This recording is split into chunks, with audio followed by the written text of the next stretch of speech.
And the United States will continue to fly and to operate wherever international law allows. Secretary of Defense Lloyd Austin, just after he spoke with the Russian defense minister about Russia's downing of an American reconnaissance drone in international airspace. The Russians last took down an American aircraft in 1960. Then it was a U-2 spy plane deep in Russian airspace. Today, Vladimir Putin framed his war in Ukraine as an existential threat. In his words, a fight for their country. For us, this is not a fight to achieve some geopolitical status. It is a fight for survival of Russian statehood, because our adversaries have one goal: to destabilize us and pull our country apart.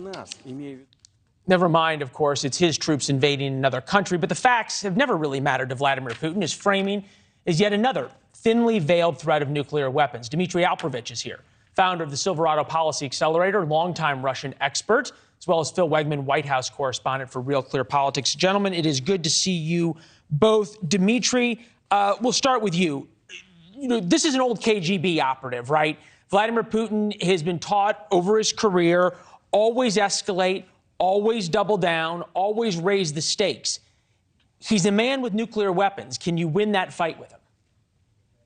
You can, because I don't believe that he's actually interested in using nuclear weapons, because he knows the moment he uses them, that's the end of his regime. So I think that we actually have a lot of leverage to support Ukraine, to continue to confront Russian aggression elsewhere in the world, and make sure that this conflict does not escalate to a nuclear level. Phil, when you talk to sources at the White House, how far are they willing to push Vladimir Putin, and how, I guess, respectful are they, right, of the risks that all of a sudden U.S. and Russian planes with people on board get into a fight, and all of a sudden you've got a ball game?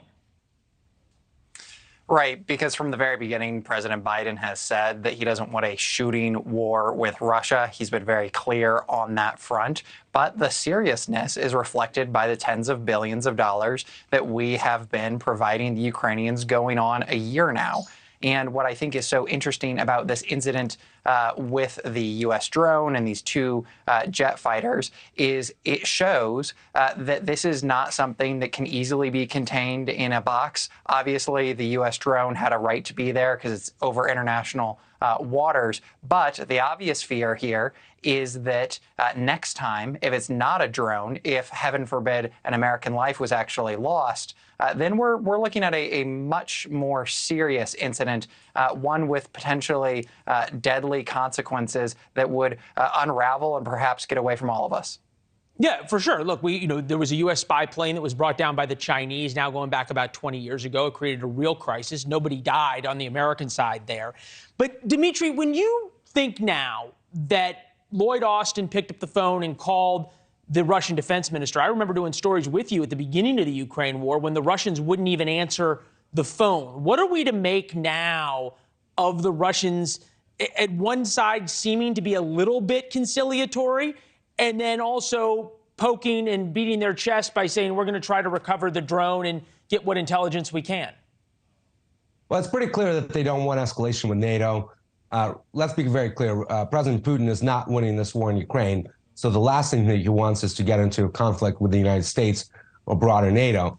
And also, let's be clear that the Russians have been very aggressive, very reckless in their interceptions of U.S. aircraft for decades, long before this conflict in Ukraine began, including manned aircraft in the Baltic Sea, in the North Sea region, and elsewhere. So this is not new. What is new here, of course, is that the drone was taken down. And by all accounts, it seems that that was not the Russian intent, that they wanted to disable the sensors on the drone by dumping fuel in front of it. And the plane, because it was flown, frankly, incompetently, that's the Air Force assessment of this, clipped the drone, clipped the propeller, and the drone was taken down. So they clearly did not anticipate this, and that's why they're being a little bit conciliatory. Yeah, there's a little bit of, it seems like something going on behind the scenes that we're not seeing.